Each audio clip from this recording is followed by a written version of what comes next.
Shankar and Richard, thank you for that. As Richard was saying, there are, securing the IIoT or your plants or the supply chain and the entire ecosystem has become imperative. It's a no-brainer in today's world. And given the kind of attacks that are happening, totally illustrated by the fact that I don't know how many of you are really aware of this organization called the MITRE Foundation, which is absolutely critical from a cybersecurity professional standpoint, because that's become the de facto go-to playbook, for you to be able to trace the antecedents and the post-facto activities of an attack. So from the perspective of understanding how the attack manifested to what's happening in the enterprise during the attack, to sort of engaging in forensics and investigation post the attack, it's absolutely critical. So Richard, thanks a ton for bringing that to the fore, because even though it might not be present in everybody's recall today, but that's a very important point that you made out there. Yeah. So we have a great panel. So first of all, my pleasure to be talking to all of you. You guys are, you manage large plants, and you all work for marquee brands in the industry. So there is a lot of pride, both from the perspective of working for the brand as well as the stake on the table, which is you in the positions of power or positions of management that we all have. It's imperative for us to defend and protect the brand, effectively. So from a Hyundai to a John Deere to RSB to everyone, it's absolutely critical, because once the brand takes a hit, it doesn't take much for the brand to go down. It's happened several times, and not to talk about the revenue lost all, because recovering from the hit on the brand is a very, very tough ask and tough act to actually get this done. So I don't think I need to emphasize. Richard was also talking about the importance of automation, especially in the automotive sector. You guys are at the forefront of automation. COVID sort of kicked that probably 10 notches ahead. This came up in my discussion with the head of engineering, an executive head of engineering for another major brand in India. He was telling me that except for some testing and some simulations, most of his activities are now being done remotely, which is a surprise, because that's a very traditional giant. And for those kind of guys to actually talk the language of running around 70 to 80% of their operations remotely speaks volumes of the appetite for digitization, automation, smart enablement of the factories, the ability to consume newer technologies in the marketplace, whether it's about blockchain, whether it's about IoT, whether it's about IIoT. So the appetite is definitely enormously increased. And, I think it is only going to go north as we move forward in life. So one of the, for that, as Richard was saying, there are some very basic hygiene, that needs to be established. To use Richard's terms, or probably to put it in another way, you can defend only what you can see, what you can feel, what you can sense, and what you know. If you don't even know what's out there in your supply chains, in your factories, in your upstream, in your downstream, there is no way any defense can happen, right? So one of the biggest factors is that the qualification of cyber exposure. Let me start with Umesh. If I can start with you, sir. One of the most important thing is qualifying what does cyber exposure or cyber risk, what kind of risks actually exist, for your sector, for your business, because it's a very relative statement. Yes, there are these larger problem statements that everybody is bound to get attacked. It's a question of are you already attacked? If yes, the presumption is you're already attacked. But do you know that? Do you know what's happening in your enterprise? So from that perspective, the qualification of exposure to the cyberspace from your industry or from your plant. When you make all these systems for the OEMs, you must be working with a large number of OEMs, and each one has their own demands, and each one cater to different kinds of markets themselves, and your systems sort of embed into their systems, right? So what's the kind of sort of precautions or safety measures that you would take? Because the word safe, I would be using the word safety a lot more in the context of the automotive industry, because security, risk management is always driven by safety. Safety is probably the underpinning or the driving factor for you. The automotive industry probably empathizes with that more than anybody else. So how do you enforce cyber safety? Safety is normally had in the context of a physical environment or an environmental issue, with all the health and safety guidelines which are out there in the plants. But here is a new term, cyber safety. What does it mean to you, Mesh, and how do you qualify that in the context of your enterprise and your business? Sure, thanks, Murli. Am I audible? Yes, you're very audible. Okay, great. First of all, thanks to Richard for that presentation. And one of these slides where you talked about the myths, it just gave me a little flashback of one of the sort of presentations that were done by KPMG at our business, at our corporate office. This was, I think, 2014, 2015, where we were doing a really serious structural exercise of addressing and understanding our strategic risks of the business as a whole.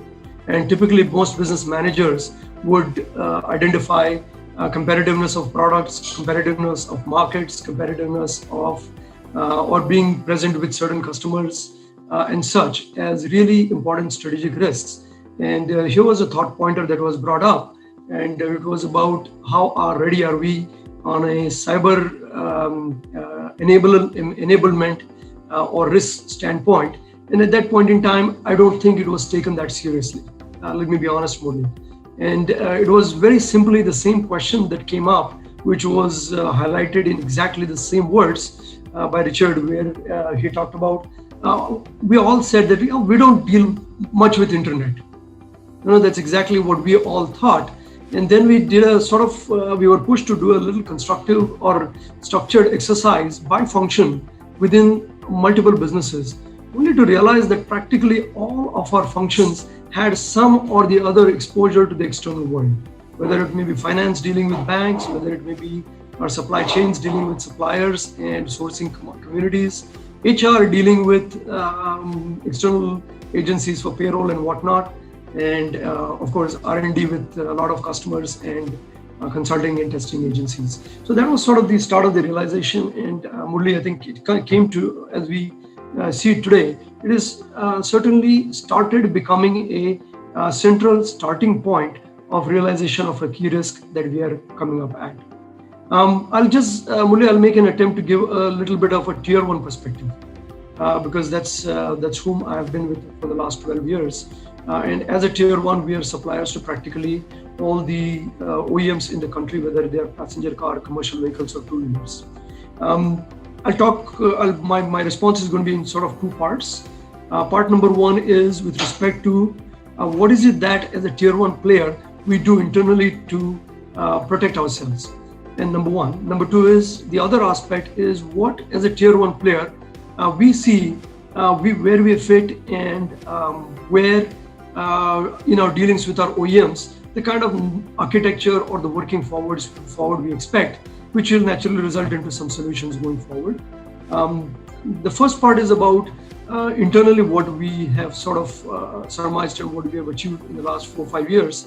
Broadly speaking, when the sort of the consulting world started giving proposals on cyber security and such solutions, we went back to what we are really good at doing, which is the producing good manufactured parts. And one of the theories in the world of manufacturing is some of you may be aware of FMEAs, failure modes and effects analysis.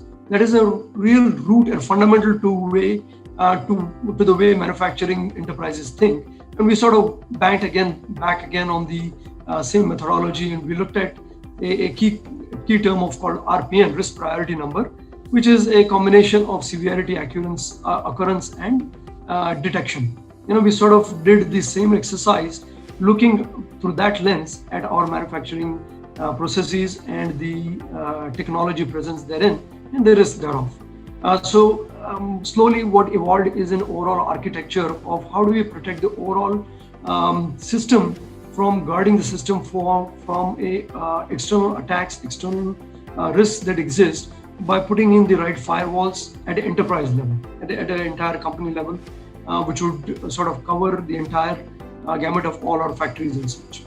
Number two is we started realizing the need for putting controls at the operating at the individual levels also. Therein came certain aspects of practices changes in the authority levels being given to different individuals, access to computer, access to different devices, USBs or stop practices, variety of practices started coming in, and it took some time to actually adapt to those practices, and now those have stabilized. But in recent times, I think I personally am excited about something that I'm hearing is coming out. And the reason why I say hearing, I am a manufacturer. I am a business manager. I don't think I understand technology, all the details of the technology, but I do understand the implications, risks, and the benefits I need to see through them. There's something that my IT team has been doing for the last couple of years, which they call it as incidents and events management system. And that is something that is really, that excites me because we've engaged with an external agency of Tata Communications. And what that to me, it does is, it creates a ecosystem of, I call it collective knowledge, because over these years, as our systems become smarter and complex also, there will be the world of cyber attacks is going to get even smarter. So it is, I think, a right idea to bank and build on our collective knowledge to make our systems much sharper, much more knowledgeable and intelligent as we go forward. So this is broadly the architecture that we have been able to put in as a tier one play in our enterprises. A continued and an important challenge which we experience is how do we engage our tier twos who are much smaller than we are from propagating the sense of the threat, because it took us, and let me be honest, it took us 2 to 3 years to actually start realizing the threat in reality and spending real dollars on it. My tier twos, we've been trying to do that for several years now, but it is a combination of the available solutions which have to be adaptable to their needs and budgets. I think this is the key to get the much wider, much bigger opportunity and much bigger risk in the ecosystem that exists. So this, Murli, is the perspective I wanted to bring from a internal tier one perspective. The second perspective I'd like to sort of bring out as a thought starter, because I can see Vivek and others from the OEM world who are also participating here, and I'd like to also hear your views basis what a tier one is thinking. See, traditionally, as I have experienced the Indian automotive industry and likewise perhaps globally within my Ford and General Motors experience in North America, the OEMs have always have held a position of a father. They've been always the sort of the constructor of the ecosystem, as I can see it. And having said that, they are sort of the master integrator of all the systems and modules that a supplier supplies to them. And the end user looks, or the automobile buyer looks at the OEM to be held responsible for anything that goes right and wrong. I think that's that's the reason I use the word parental responsibility. So from that perspective, one of the things that I'm experiencing and I've been observing over these years is the product specification, understanding about the parameters of the product, as it needs to obey, as it needs to behave in different conditions, has become very, very smart, very sharp in the OEM about our products also. However, I don't see as much an emphasis at this point on any specification related to cyber risks. I don't in my product spec. I see still the product needs to deliver A, B, C, D, which has been conventionally been there, but not much being talked. And if at all it is being talked, it is a little vague in nature. So having said that, I'm wondering if, as an ecosystem, to protect the overall architecture of the tier ones and the OEMs as they interact with their customers in this currently fragmented supply chain, I'm wondering if OEMs could play a similar role that has happened in the financial services segment, where the banks have come together and established and created some standards for service providers to be able to work with them. Right now, because of lack of standards, I think tier ones are also using that as a ploy to not put more costs into the product, and at the same time, tier ones are also playing, because tier ones typically supply to many, many customers, and in the lack of a standardized world, costs can dramatically go up. So I was just wondering if the OEMs are also doing, and I would like to see an environment be developed where the OEMs also would do what I imagine as a isolation of critical systems from exposed systems within their vehicle architecture. Because at the end of the day, OEMs also want to maintain or control costs, right? So if this architecture becomes clear, the standards will emerge, and that will be an amazing enabler for the tier ones to be able to put only costs and bring the prevention mechanism only where it is needed, as opposed to everywhere else. Let's say, for example, a classic example is infotainment systems. In the compare infotainment system, let's say ABS or steering systems, I would put the ABS steering system on a higher pedestal of risk as far as the driver and the occupant safety is concerned. Murli, you talked about safety. So from that perspective, if the OEM guide and the specs in a manner that drive the tier ones better, I think it would evolve with a sustainable architecture going forward from a balance of cost and bringing cyber security and safety in the system. Those are 2 points. Thanks. No, absolutely. Just picking up on your last point, Umesh, there are definitely standards out there. A lot of OEMs have started to adapt to those standards. For example, Richard was talking about Daimler. In fact, I have worked with Daimler to enable some of those standards for them. So there are cyber safety regulations, not only standards, but also regulations in the European region, which is the IEC standards. There are several of them which are applicable. In the US, there are several standards and guidelines which come out of multiple different bodies. One of the, with respect to cyber safety, there is a standard called UL 2900 series of standards. Okay, so we can talk about that because the adoption of those standards is imperative in those regions. So if for example, Vivek is a classic example, AMG definitely would be selling in multiple different markets. So that let's involve Vivek. I can keep talking, but it's more important for us to hear your points of view. Logically, Vivek, I'll pull you in now with this question. Probably we can begin with Umesh's point, which was more or less the same kind of question that I had in mind for you. Because if you look at MG, you guys tout yourself as the internet inside vehicle, the smartest of all the vehicles around. And it's really catching the attention of everyone. And I think you guys are doing a great job in your communication. Now, what's important in this peer group is for us to understand what kind of standards, what kind of testing, what kind of simulations do you do? Because there's a huge supply and demand ecosystem, that needs to converge into becoming an MG car, right? SUV, pardon me. So how does that happen? Do you have any insights for us? I just want to keep all of us informed that we are at 5 o'clock now. We have another 30 minutes. So my request to all of you is to keep it a little crisp. Yeah. Over to you, Vivek. Yeah, okay. Thanks a lot, Murli.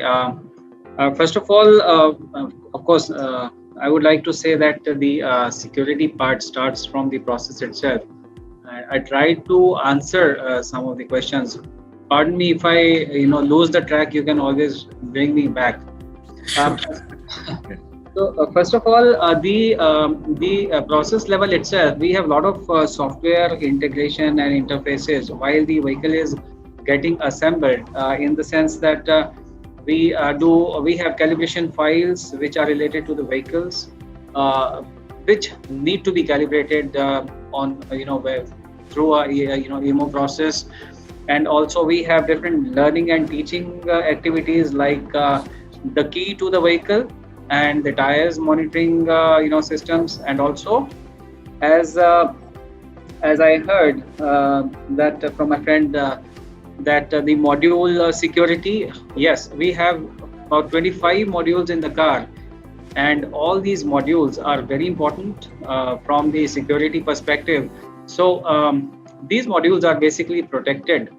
Once they are installed, they are protected through a central gateway module as a first protection layer, and then the second protection layer happens to be the security codes to the modules themselves.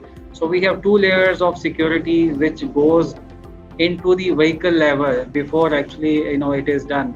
And once the vehicle is assembled, the programming is done, then we also have a process of comparing the data with the server, which is a internal server. It is not it's not on the internet.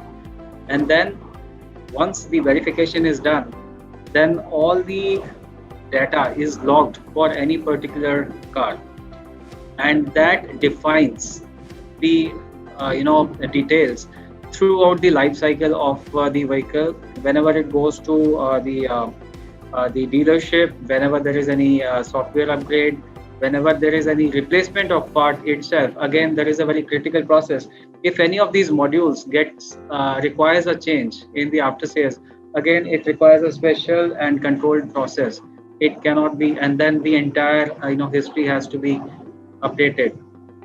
So that talks about the need of having controls at the module level. I hope I am able to answer that properly. Second is the basic question on the cyber security at the vehicle and at the customer level. So there are two things. One is about the people, and second is about the process. So yes, our vehicle is we say it is internet inside. It's a connected car. So a people part is taken care by giving them utmost awareness about how to use. And second is about the process. We we made sure that our processes are strong, and we do audit them from time to time and upgrade them as and when the need arises.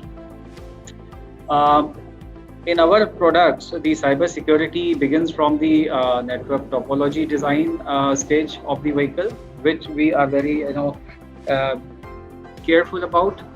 And then the cyber security of the vehicle, connected vehicle, happens at two stages. One is in car, and the second is off the car, which is to protect the customer and the vertical from external attacks perspective.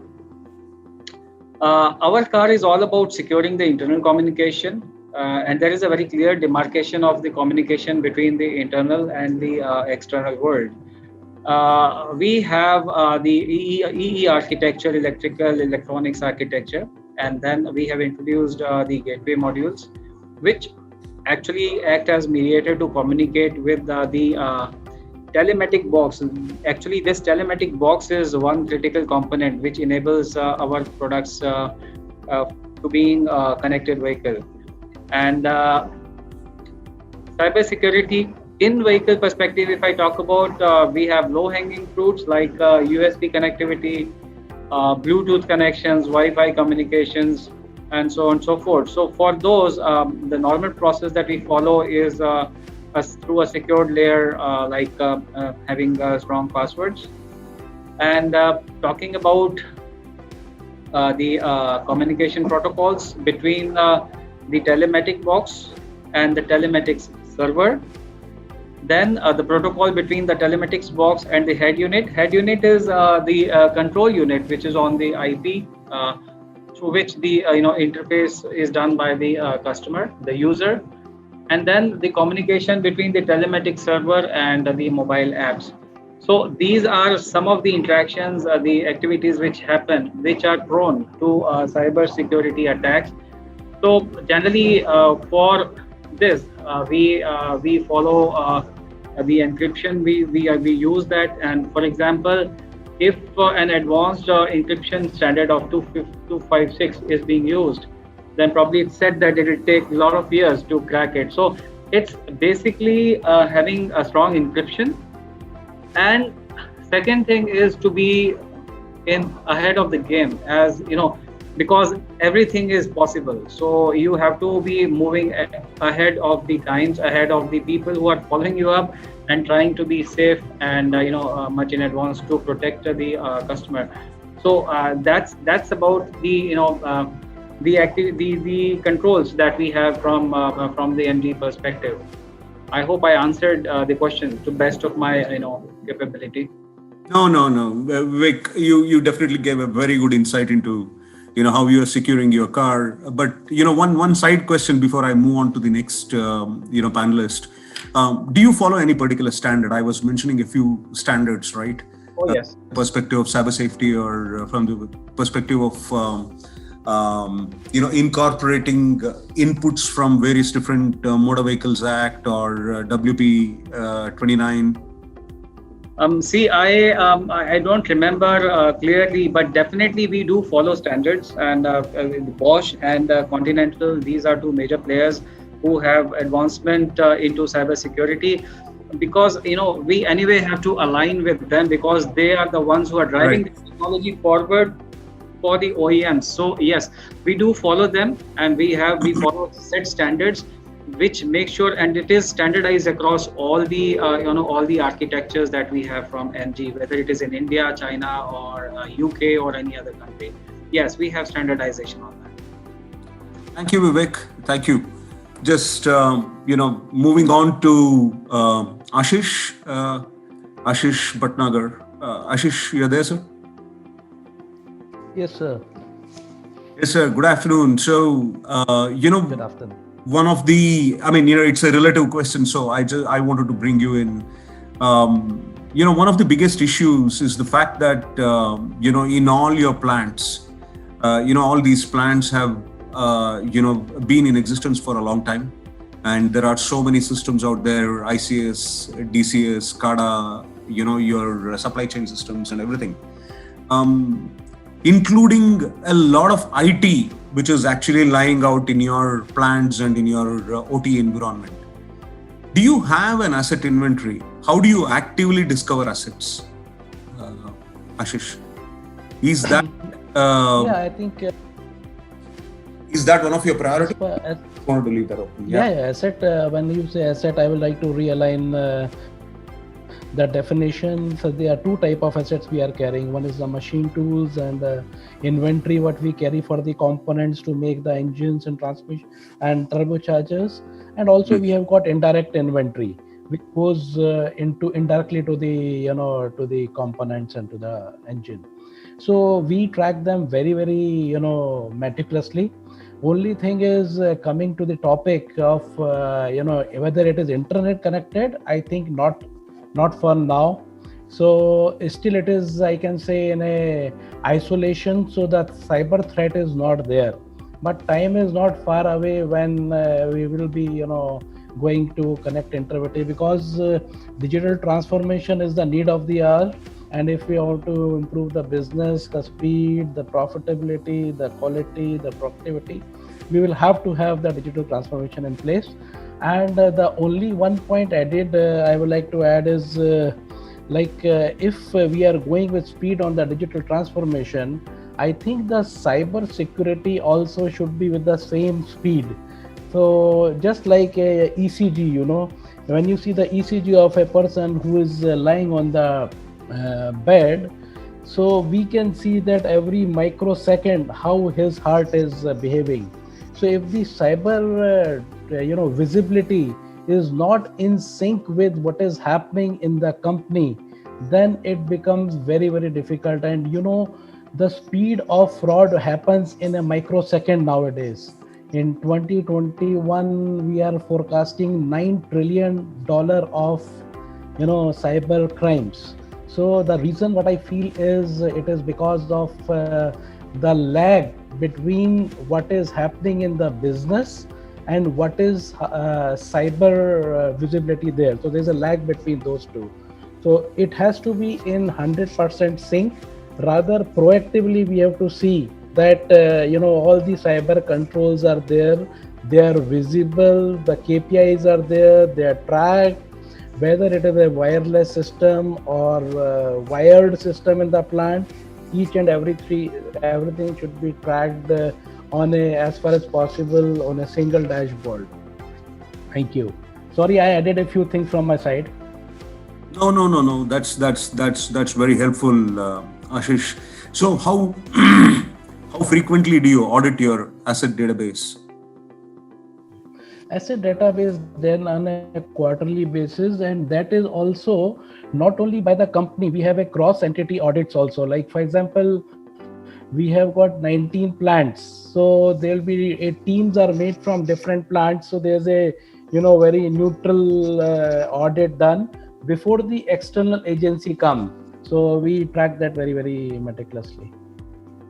Okay. And the API is done on a yearly basis. Annual physical inventory is taken on a yearly basis, and also the plants are rated as A or B depending on the inventory accuracy we get. For example, if the inventory accuracy is greater than 99.5%, then the plant is graded A. And if the plant is able to demonstrate A for 3 years, then it is allowed to skip the audit for the yearly basis. Although we never skip it, still we want to keep a control over that. But you don't sort of scan for your assets while you say that they are not connected to the internet. To bring back the point to what Richard was making earlier, do you scan or do you monitor which assets is actually communicating or which is not communicating, whether it's wired or wireless? No, we don't track that. Okay. Yeah. No, thanks, Ashish. Let's, that was very insightful. Thank you.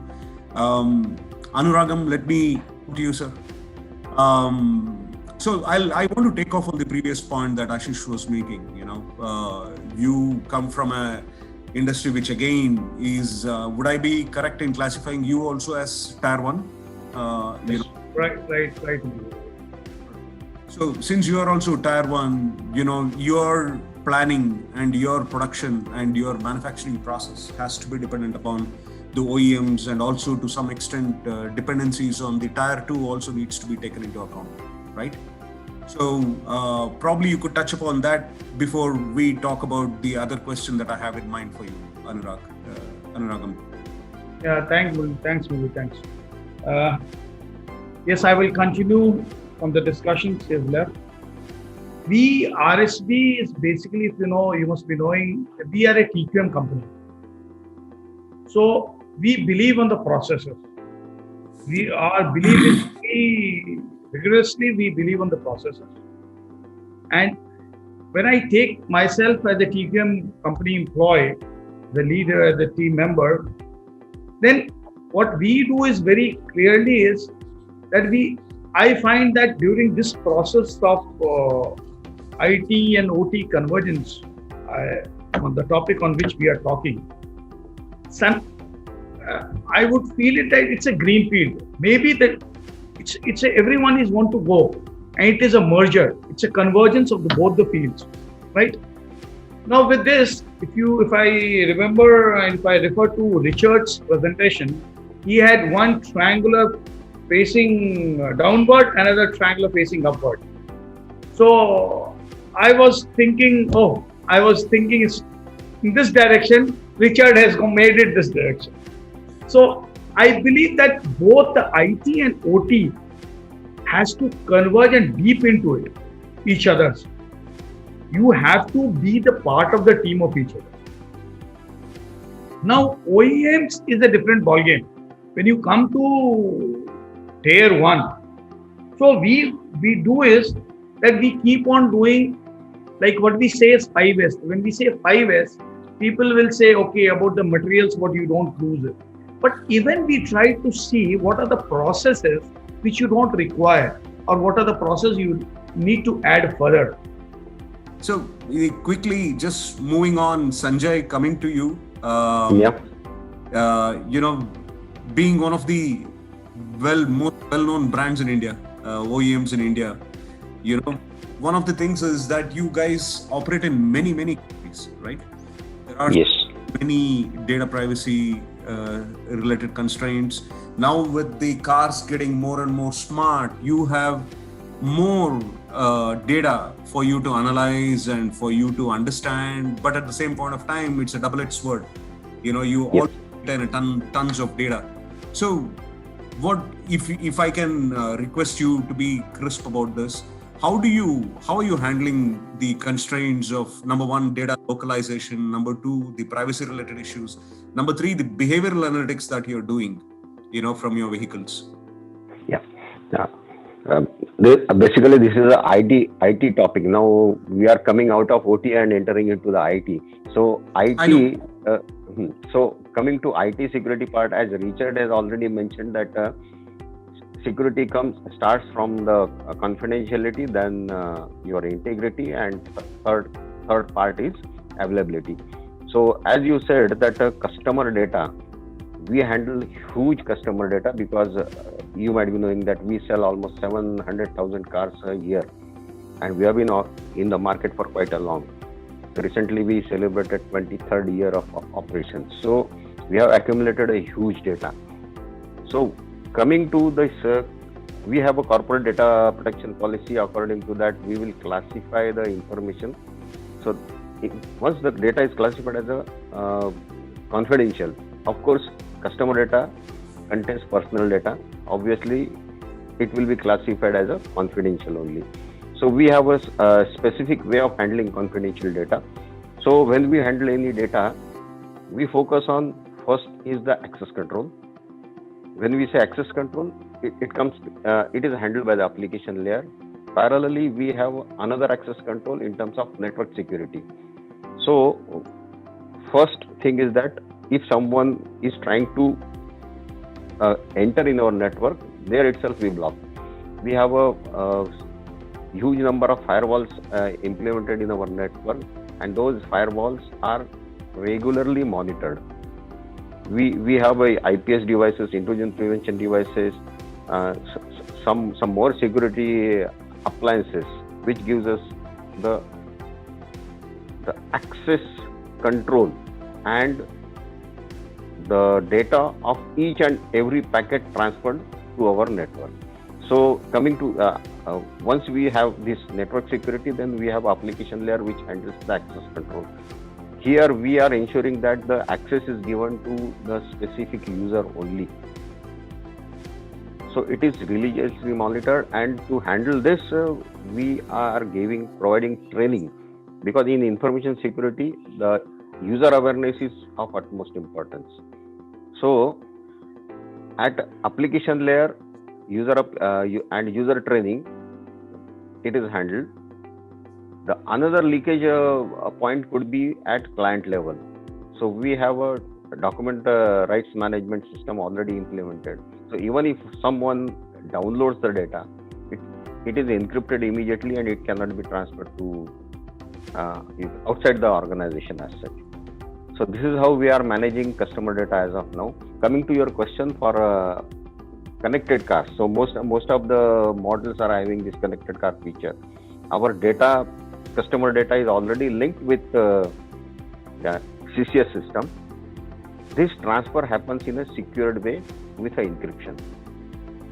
Apart from that, we share only relevant or mandatory data to another system. It's not that once we connect two systems, entire data is transferred from one system to another. First thing that we have a AI already implemented. We use web methods for that. So that happens through API. So no direct connection to any database. So the chances of getting database hacks are very less. Even if someone tries to pull the data, practically it's not possible unless he has a key. So this way, okay. So this way we are securing our data. This is more of a technical, but this is what we are doing now. No, I totally understand, sir. Thank you. Yeah. Thank you very much. Rajiv, my apologies, you're coming in last, but one of the most important issues, in the automotive sector is the supply chain. Looking at it from the, risk standpoint, you are looking at operational supply risks in your upstream, to the operational risks, at your core, and to the demand risks in your downstream. What kind of, when I talk about risks, I'm specifically talking about multiple different cyber or security related risks, which involves a huge amount of third-party ecosystem also for you, Rajiv, right? Are there any particular measures that you have taken which we can share with others as best practices, you to de-risk your supply chain ecosystem? Yeah, good evening, everyone. Thank you for the opportunity, and Mr. Murali, thank you for the question. Before I take everyone to the answer of some whatever I understand or know about your question, let me talk about TAFE. If anyone knows about TAFE, it's good. If not, we are full name is Tractors and Farm Equipment, and we are Indian company which is incorporated in 1960. So a turnover about 93 billion INR. We are the third largest tractor manufacturer in the world, about 23% market share in India. And we are also our partnership with AGCO, and that is why we are selling our brand tractor as Massey Ferguson. And we are also acquired Eicher tractors from the Eicher brand, and we are selling that as also Eicher tractors. Yes, we as supply chain are about 300 suppliers, and it is about 10,000 components which we are talking about when we are assembling a tractor with a different model mix and dealing with multiple supply partners. And our dependency on the supply partners we have is considerably very high, because we source all these components from them. So there are all types of suppliers, including proprietary suppliers, and I think a lot of discussion already happened on the proprietary part. So yes, we have risk involved, and we have risk mitigation and disruption management program, which we have in the. I will come to the IT part little later. Let me just take you through what are the program which we have. So yes, we all have understanding that there are multiple risks involved in the systems when we talk about such a huge quantum.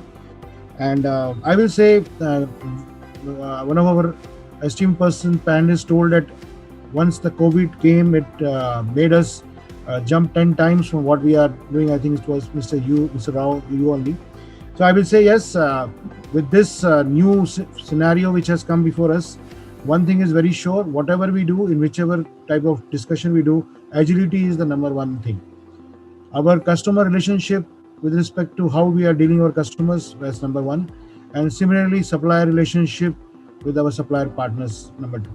And yes, as a team, teamwork, how we trust each other is always helpful to us to take any type of disruption or risk going forward.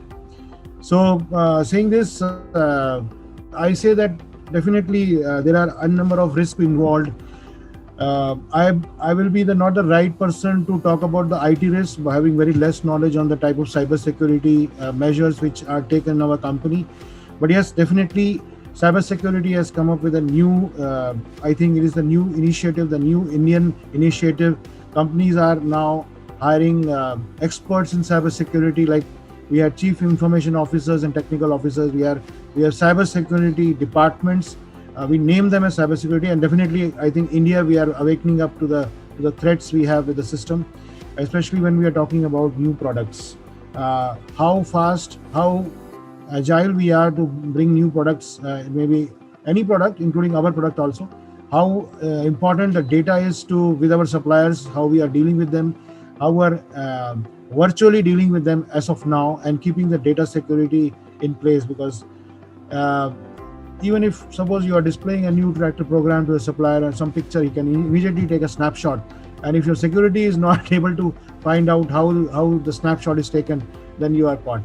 But yes, there is a trust, I will say, in all the things apart from the measures which we have, and a lot of softwares which we are integrating with our supplier partners, so that there is a understanding of there is no downloading systems, where we have our the ProE system which we are talking about. The CAD software is interlinked with the suppliers, and we are talking about sharing our data with them, and then the data is secure. We have audit systems in place where we see that the data which our suppliers are keeping for us, are they rest assured, are they having servers and all those things. More important, we need to build up a plan. So I will say that the matrix which we use for all, we just give 2 minutes to talk about, is the risk identification and mitigation, and how we are doing the disruption management. So first of all, we need to find out, it can be of any risk, can be of any type. So we need to first of all detect it. Once we detect it, we definitely need to quantify it with respect to the reaction which we have to take place very fast. How are we mitigating it? So there should be a recovery program, and what are we learning from that risk, and how are we monitoring and reviewing that is the assessment which we do for any type of risk. Now, apart from the IT risk which you talked, we have other risks, now financial risk or management risk, relationship risk. There are various cost-related risk or dependency on processes, and on the suppliers risk, and how the market is changing with respect to the global scenario is also a risk. So we have a 2x2 matrix which we work upon, and this matrix is divided into the impact of disruption and the probability of disruption. And we from low to high, from probability of disruption to low to high impact of disruption, we map it, and then we keep a target of 0 to 5% when we are doing the mitigation. So this is in short, I can answer your question, sir, and I hope I was able to give some fair reply.